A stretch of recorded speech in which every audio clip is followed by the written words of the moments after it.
Hello friends, hopefully आप सभी लोग अच्छे होंगे।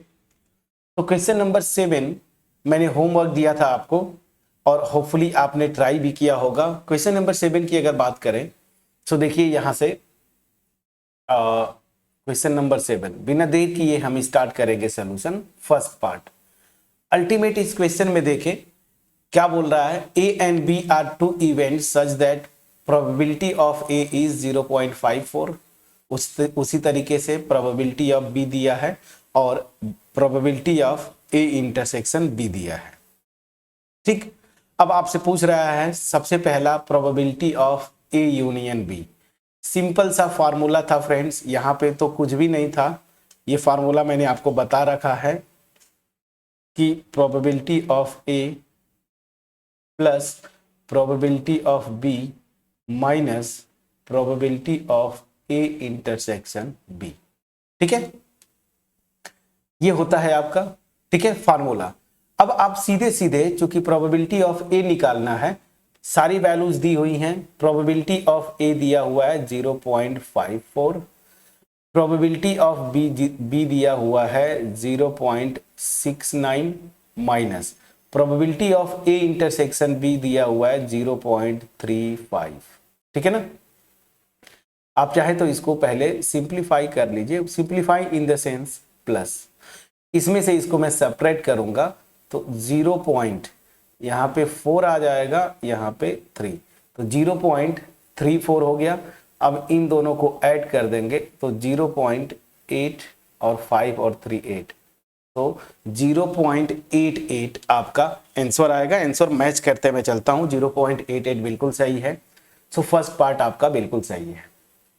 सेकेंड पार्ट, वैसे भी फर्स्ट पार्ट मेरा कंसर्न नहीं था क्योंकि फर्स्ट पार्ट तो बहुत इजी था। आगे की जो प्रोबेबिलिटीज निकालनी है वो इंपॉर्टेंट है, और वो है क्या, जरा ध्यान दीजिए। क्या बोल रहा है, probability of A complement intersection B complement. देखिए probability of A complement intersection B complement, ठीक है ना। तो यहां पे थोड़ा सा आपको देखना था कि ये देखिए बाई डिमॉर्गन्स लॉ ना, बाई, चलिए मैं लिख देता हूं, by De Morgan's law, by De Morgan's law क्या होता है, A complement intersection B complement, ये क्या होगा, ए यूनियन बी का कॉम्प्लीमेंट, याद रखिए। ठीक है ना। सो दैट मीन्स क्या हो गया कि डिमॉर्गन्स लॉ यहां पे लगा देंगे। यही स्मार्टली करना था, और ऐसे क्वेश्चन बहुत पूछते हैं फ्रेंड्स आपके एग्जाम में।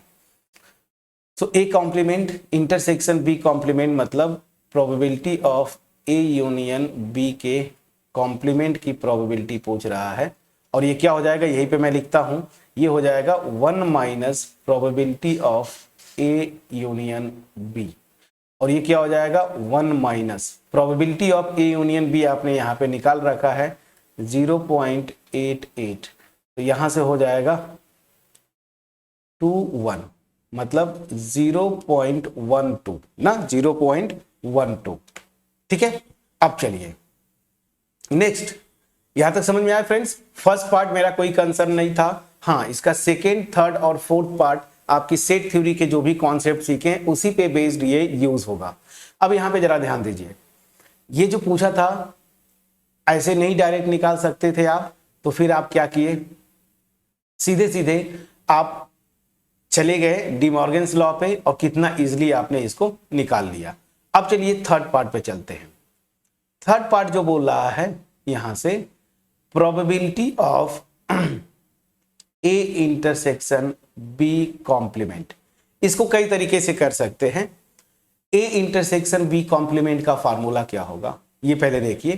तो यहां पे अगर थोड़ी सी सेट थ्योरी का कॉन्सेप्ट अगर आप यूज कर ले, ये देखिए, मान लीजिए फॉर एग्जांपल यहां पे मेरा ये पूरा यूनिवर्सल सेट है, इतना फॉर एग्जांपल मान लीजिए ये मेरा ए है, और ग्रीन में ले लेता हूं या व्हाइट ले लेता हूं, चलिए। और ये जो है मेरा, थोड़ा सा बड़ा कर देना तो आपको दिखे, यहां से मैंने ले लिया इतना पोर्शन, मान लीजिए मेरा ये व्हाइट वाला पोर्शन बी है फॉर एग्जांपल। अब ध्यान दीजिए, बी का कॉम्प्लीमेंट अगर आप लेंगे, ध्यान दीजिएगा, तो बी का कॉम्प्लीमेंट क्या होगा, ये जो कॉमन पोर्शन है ना, ये देखिए कॉमन पोर्शन जो है ये गायब होगा। और ऐसे देखिए आप, अगर मैं दूसरा कलर यूज करूं ना तो ज्यादा एक्सप्लेन कर पाऊंगा। बस वेन डायग्राम बड़ा पावरफुल टूल होता है। ये देखिए बी कॉम्प्लीमेंट में ऐसे खींच रहा हूं, बी को छोड़ देना है ना ऐसे, ये देखिए ये ऐसे, ठीक है ना, ये पोर्शन, ये मेरा क्या होगा, बी कॉम्प्लीमेंट जो ग्रीन दिख रहा है। तो इसमें अब देखिए बी कॉम्प्लीमेंट ये पूरा ग्रीन है।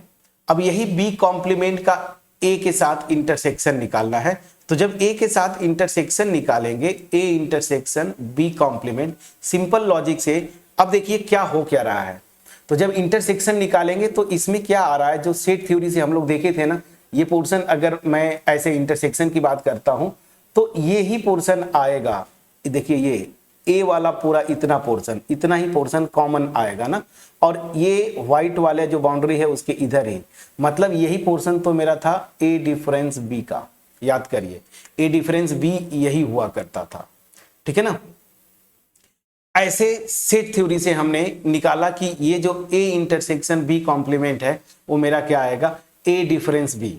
अब ए डिफरेंस बी की अगर मैं बात करता हूं कि चलो भाई ए डिफरेंस बी निकाल लो, तो अब यहां पे जो इंफॉर्मेशन है वहां से ए डिफरेंस बी का कोई भी फार्मूला बन रहा है क्या, जरा ध्यान दीजिए, मतलब कोई वैल्यू, तो यहां पे ऐसा कुछ नहीं दिया हुआ है ए डिफरेंस बी। तो फिर हम करेंगे क्या, हम करेंगे क्या कि ऐसा कुछ इसको कन्वर्ट करेंगे जिसमें हम सारी चीजों को निकाल, मतलब कहने का क्या है कि हम निकाल सके। तो यहां पे देखिए मैं अब अगर ये जब नहीं कर सकता, डायरेक्ट यहां से वैल्यूज नहीं निकाल सकता, तो फिर मैं क्या करूंगा, कुछ दूसरा जो फार्मूला हो उसको हम यूज करने की कोशिश करेंगे। अब वो फार्मूले कौन सा हो सकता है, ए डिफरेंस बी मैं जो निकाला यहां से कुछ बनते नहीं दिख रहा है ना, मतलब डायरेक्ट मैं नहीं निकाल सकता हूं। तो एक तो ये फार्मूला होगा कि इसी को एक सेट मान लीजिए और इसी के टर्म में निकाल लीजिए। देखिए दूसरा फार्मूला हो सकता है, मैं उतना कॉम्प्लिकेटेड नहीं करूंगा। अब सिंपल सी बात है, इसको एक सेट मान लीजिए। तो यहां पे ध्यान दीजिए जरा, अगर मैं बोलूं ए यूनियन बी कॉम्प्लीमेंट, ठीक है ना, ये ए यूनियन बी कॉम्प्लीमेंट, अगर मैं इसकी बात करूं तो भी यहां से मैं कुछ निकाल सकता हूं क्या, नहीं। तो अब मैं क्या करूंगा, सोचते हैं कि इसको और क्या फार्मूला, मतलब इसी को मैं किसमें कन्वर्ट करूं सच दैट मेरा आंसर कंप्लीटली आ जाए। फ्रेंड्स तो सोचना है आपको, क्या करेंगे सोचिए। चलिए फ्रेंड्स, तो कुछ सोचा आपने।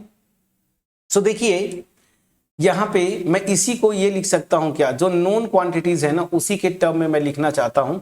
मेरा इतना ही पोर्शन था, देखिए ए इंटरसेक्शन बी कॉम्प्लीमेंट ये होता, और ये आपको अगर मैं बताऊं तो इसको मैं कौन सा कलर रखूं, चलिए रेड कलर ही यूज करता हूं। यही है मेरा, ऐसे देखिए ये जो पूरा रेड आ रहा है ना, इतना ही पोर्शन है जो ये ए इंटरसेक्शन बी कॉम्प्लीमेंट की बात करता हूं। तो ये सिंपल सा नोन क्वांटिटीज में अगर मुझे लिखना है तो मैं लिख सकता हूं ना, ए सेट डिफरेंस क्या, ये देखिए ए इंटरसेक्शन बी, ठीक है ना, सिंपल सी बात है। अब देखिए ए डिफरेंस ए इंटरसेक्शन बी, ये ए इंटरसेक्शन बी यहां पे देखिए, ये यहां पे ये, तो सीधी सी बात है, probability of A intersection B complement, this will be क्या होता है, probability of A minus probability of A intersection B. Simple सी बात है सेट थ्योरी से। बस अब यहां पे आप पहुंच गए तो सिंपली ये हो जाएगा, probability of A minus probability of A intersection B. Please check करिएगा, प्रोबेबिलिटी ऑफ ए आपको पता है, क्वेश्चन में दिया हुआ है 0.54, 0.54 माइनस ए इंटरसेक्शन बी की प्रोबेबिलिटी जरूर दिया होगा 0.35, तो ये हो जाएगा 0.35। तो यहां से 14, मतलब ऐसे देखें 49 हो जाएगा और 1, तो 0.19, मैं आंसर मैच करता हूं 0.19, बिल्कुल सही है 0.19, ठीक है। चलिए कितने आसानी से आपने किया। अब फोर्थ पार्ट पे आते हैं। फोर्थ पार्ट भी बिल्कुल, अगर ये आपने निकाल लिया यही मेन है, और ये कई बार एग्जाम्स में पूछे गए फ्रेंड्स, ठीक है ना। और मतलब चाहे वो आप टीजीटी ले लीजिए, पीजीटी ले लीजिए या एंट्रेंस एग्जाम्स ले लीजिए, वहां पे ये पूछा जाता है। अब यहां पे जरा आता हूं, probability of B intersection A complement. देखिए बिल्कुल यही है, बस यहां पे ए की प्लेस पे बी कर दिया, बी के प्लेस पे ए कर दिया। इसी तरीके से अब यहां पे आएंगे तो बी इंटरसेक्शन ए कॉम्प्लीमेंट, तो यहां पे सेम वही हो जाएगा, probability of B minus probability of B intersection ए।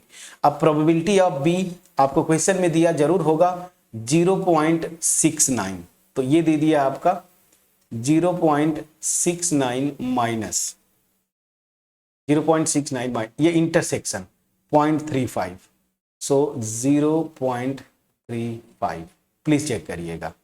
तो यहां से अब तो बहुत आसान हो गया, इधर से 4 और यहां से 3, सो 0.34 इसकी प्रोबेबिलिटी आ जाएगी। आंसर आपके सामने है। कहीं से कोई दिक्कत हुआ, सेट थ्योरी अगर आपको पता है तो जो क्वेश्चन में दिया था सेट थ्योरी से मैं गया वो ये होता है, लेकिन इसका कुछ बन नहीं रहा था, तो मैं इसको दूसरे अब सोचा मैं कैसे कर सकता हूं, तो मैं देखा कि ए की प्रोबेबिलिटी ये देखिए पूरा ए और उसमें से डिफरेंस सेट डिफरेंस में निकाल लूं ए इंटरसेक्शन बी का, देखिए ये ठीक है ना। अब यहां से सीधे सीधे कि probability of this equal to probability of A minus probability of A intersection B. वैसे भी आप देखेंगे तो ये फार्मूला आपको कहीं ना कहीं जरूर इसी एनसीईआरटी के बुक में इसी चैप्टर में आप देखिएगा, मैं ध्यान नहीं दिया, कहीं ना कहीं जरूर मिल जाएगा, तो वहां से जो है ये डायरेक्ट आप करके निकाल लिए। क्लियर है कि नहीं फ्रेंड्स, प्लीज बोलिएगा, ठीक है ना, प्लीज बोलिएगा।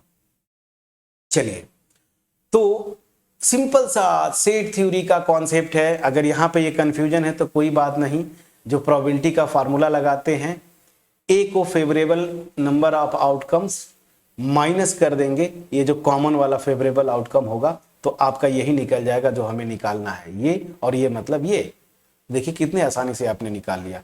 सो सेट थ्योरी को आपको छोड़ना नहीं है फ्रेंड्स। बेसिक सेट थ्योरी अगर आपको क्लियर है, अगर नहीं क्लियर है सेट थ्योरी तो पहले तो मैं यही बोलूंगा फर्स्ट चैप्टर जो मेरा है मैंने सेट्स पे बनाया हुआ है, ठीक है ना, उस पे आप जाए। और बेसिकली मैंने उसको जो आपका नया सिलेबस है ना, उस सिलेबस से नहीं, मैं ओल्ड वाली एनसीईआरटी से बनाया, तो उसमें और भी चीजें आपको मिल जाएंगे, वेन डायग्राम और एप्लीकेशन ऑफ सेट्स, तो वहां पे ये सब कुछ मैंने करवाया हुआ है, ठीक है ना। कितने आसानी से आपने किया, प्लीज बोलिएगा।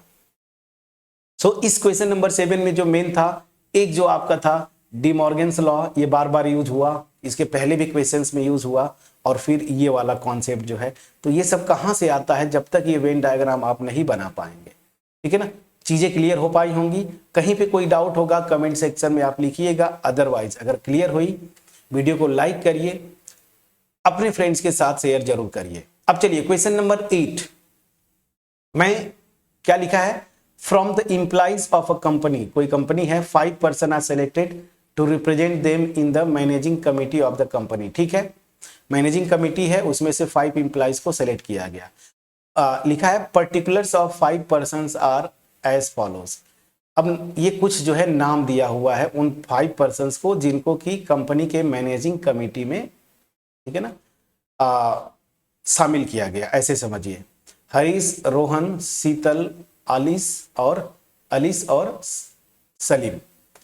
अब यहाँ पे वो सब चीजें लिखा हुआ है कि मेल है, फीमेल है, एज जो है इनका ये है। अब क्या बोल रहा है, a person is selected at random from this group, इस ग्रुप से एक पर्सन सेलेक्ट किया गया to act as spoke person, मतलब बोलना है, इसको बोलने के लिए स्पोक पर्सन के टर्म पे इसको असाइन किया गया।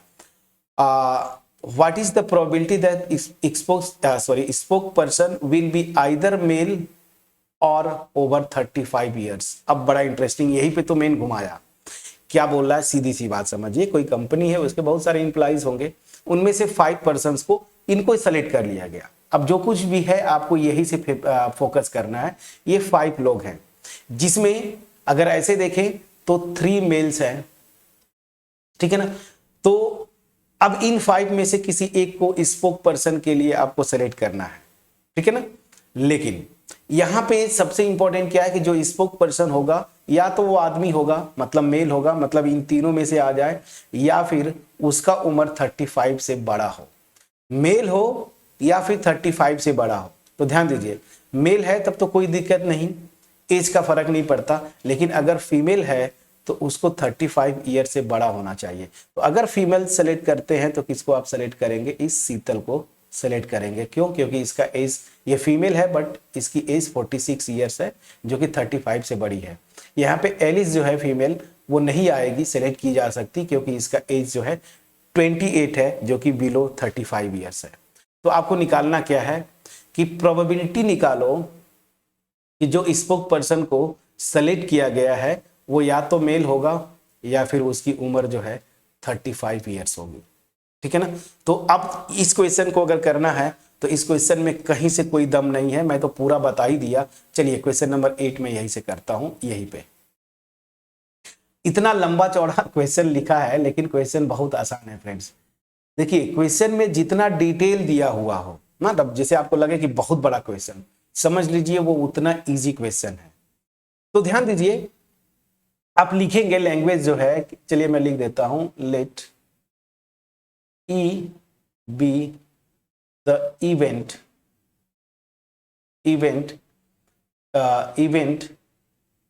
To select a spoke person ना, स्पोक पर्सन। अब देखिए प्रोबेबिलिटी निकालनी है इस इवेंट की, तो सबसे पहले सैंपल स्पेस आप निकालेंगे। अब ध्यान दीजिए करना क्या है, मुझे इन्हीं 5 पर्सन्स में से एक को सेलेक्ट करना है ना। स्पोक पर्सन मतलब एक ही होगा, तो क्या हो जाएगा, सिंपल सी बात है, एक पर्सन को सेलेक्ट करना मतलब ग्रुप बनाना है, मतलब कॉम्बिनेशन लगेगा। तो 5C1, इसकी वैल्यू आपको पता है 5 होता है, बट फिर भी मैं लिख देता हूं factorial 5 upon 1 factorial into 5 minus 1 मतलब 4 फैक्टोरियल। ये वैल्यू 5 आती है, ये डायरेक्ट फार्मूला आप याद कर लीजिए, NC1 की वैल्यू n होती है। तो मैंने तो सैंपल स्पेस की साइज निकाल लिया, लेकिन यहां पे इंपॉर्टेंट है, बस आपको कंफ्यूज नहीं होना है, फार्मूले के पीछे नहीं भागना है, जो लॉजिक बोलता है बस उसको आप बेसिक थ्योरी के, प्रोबेबिलिटी के थ्योरी के कॉन्सेप्ट पे लगिए। अब मेरा ये इवेंट है कि एक स्पोक पर्सन सेलेक्ट किया जाता है, तो टोटल जो आएंगे वो 5 ही आएंगे। तो इनमें से कितने फेवरेबल आउटकम्स होंगे, तो क्या क्या फेवरेबल होंगे, देखिए मेल है, आंख मूंद के ले लीजिए, मेल तीनों फेवर करते हैं, और फीमेल जो है वो केवल शीतल फेवर करेगी, ये नहीं सेलेक्ट होगी। तो ये जो आउट ऑफ टोटल 5 आउटकम्स हैं, इनमें से ये 4 जो है इस इवेंट ई को फेवर करते हैं। तो n ऑफ ई कितना हो गया, 4। तो बस प्रोबेबिलिटी ऑफ ई कितना हो जाएगा friends, total number of favourable outcomes to the event E divided by sample size. अब ये कितना है, 4 और डिवाइडेड बाय 5। मैंने सिंपल वे में गया और सिंपल वे में जाके आपको आंसर निकाला। क्वेश्चन इतना लंबा चौड़ा था, देख के सबसे पहले आप घबराएंगे और उसके बाद आपको लगेगा कि ये क्वेश्चन बहुत बड़ा है, बहुत टफ है। कुछ भी नहीं था। प्रोबेबिलिटी का सिंपल सा जो डिफिनीशन है, जो इवेंट में ले रहा हूं, उस इवेंट को फेवर करने वाले टोटल आउटकम्स नंबर में निकाल लीजिए, डिवाइडेड बाय सैंपल साइज, बस आपका आंसर आ गया। कितना आसान था, प्रोबेबिलिटी 4/5 आएगी। ठीक है। अब चलिए, तो इस वीडियो में हमने 2 बैक टू बैक अच्छे क्वेश्चंस किया। एक तो बिल्कुल फार्मूला पे था, क्वेश्चन नंबर 7 मतलब सेट थ्योरी पे बेस्ड था, और क्वेश्चन नंबर 8 आपका बेसिक कॉन्सेप्ट मेजर करता था कि आप घबरा रहे हैं या बिल्कुल अपने आप को पॉज करके कूल माइंड से आप इस क्वेश्चन को हैंडल करते हैं। तो क्वेश्चन हमने किया, क्वेश्चन नंबर 7 और क्वेश्चन नंबर 8। होपफुली मेरा एफर्ट आपके पास पहुंच पाया होगा। अगर वीडियो क्रिस्टल क्लियर वे में आपके पास पहुंच पाई होगी, कमेंट सेक्शन में कमेंट के थ्रू अप्रिशिएट करिए, वीडियो को अपने फ्रेंड्स के साथ शेयर करिए, और जितना हो सके अपने फ्रेंड्स के साथ ये वीडियो भी शेयर करें, चैनल के बारे में इंफॉर्मेशन भी शेयर करें। और अगर चैनल पे खुद आप नए हैं या चैनल को बार बार विजिट करते हैं और अभी तक सब्सक्राइब नहीं किया है, ये फ्रेंड्स थोड़ा सा डीमोटिवेट करता है कि आप वीडियोस देखते हैं, रेगुलर विजिट करते हैं चैनल को, बट सब्सक्राइब नहीं करते। सब्सक्राइब करें, और अगर कोई कमी रह जाती है उसको कमेंट सेक्शन में जरूर आप कमेंट में आप लिखें, ताकि हम उसको और थोड़ा सा बेहतर बनाने की कोशिश करें। हालांकि हम अपना पूरा बेस्ट वे देने की कोशिश करते हैं, फिर भी कहीं पे कुछ कमी रह जाती है, कमेंट सेक्शन में जरूर लिखें। चैनल को सब्सक्राइब करें, फ्रेंड्स के साथ शेयर करें। अब चलिए अब दो लास्ट, ये आपका मिसलेनियस की ये जो 2 है, ये last questions, question number 9 and question number 10, इन दोनों को होमवर्क मैं छोड़ता हूं, ठीक है ना, इन दोनों को होमवर्क छोड़ूंगा। क्वेश्चन पढ़िए घर पे बैठ, मतलब आप जहां पे बैठे हैं दिमाग को शांत रखिए और जो क्वेश्चन बोल रहा है उसी की तरीके से आप क्वेश्चन को करें। मेरे ख्याल से ये परमुटेशन पे बेस्ड क्वेश्चन होना चाहिए, मैं श्योर नहीं हूं बट क्वेश्चन पढ़िए पहले। If 4 digit number greater than 5000 are randomly form from the digits, बिल्कुल आपको ये परमुटेशन का क्वेश्चन हो गया। 0 1 3 5 7 से 4 डिजिट की नंबर रैंडमली फॉर्म करना है। What is the probability of forming the number divisible by 5? 5 से डिविजिबल नंबर फॉर्म करना है when the digits are repeated and digits repetition of digit are not allowed. तो देखिए रिपीटेशन अलाउड नॉट अलाउड, अगर आप permutation मेरा एक एक वीडियो देखे हैं फ्रेंड्स, मैं बिल्कुल आपको कॉन्फिडेंटली डंके के चोट पे मैं बोल रहा हूं कि ये question number 9 with in seconds आप निकाल लेंगे, ठीक है ना। और मेरे ख्याल से ये सूटकेस वाला लॉक ये भी अपने आप विद इन सेकेंड्स कर लेंगे। तो मैं इस कॉन्फिडेंस के साथ ये वीडियो फिनिश करता हूं कि आपको मेरी नेक्स्ट वीडियो देखने की जरूरत नहीं पड़ेगी, आप 9 और 10 का आंसर अपने आप निकाल लेंगे। नहीं निकलता है थोड़ा सा दुख मुझे जरूर होगा कि आपका नहीं आया, अगर आपने मेरा परमुटेशन और कॉम्बिनेशन ढंग से वो वीडियोस देखी और अब तक का प्रोबेबिलिटी पे ये वीडियोस देखी और नहीं कर पाते हैं, मुझे दुख होगा और कहीं ना कहीं आपके लिए भी अलार्म है कि आप प्रॉपर तरीके से सोच नहीं पा रहे हैं। सो प्लीज जाएं, इसको सोचें, दिमाग को बिल्कुल ओपन रखें, शांत दिमाग से इसको सॉल्व करिए, बिल्कुल हो जाएगा। मिलते हैं नेक्स्ट वीडियो में, तब तक अपना ख्याल रखें, पढ़ाई करते रहें। Thank you so much.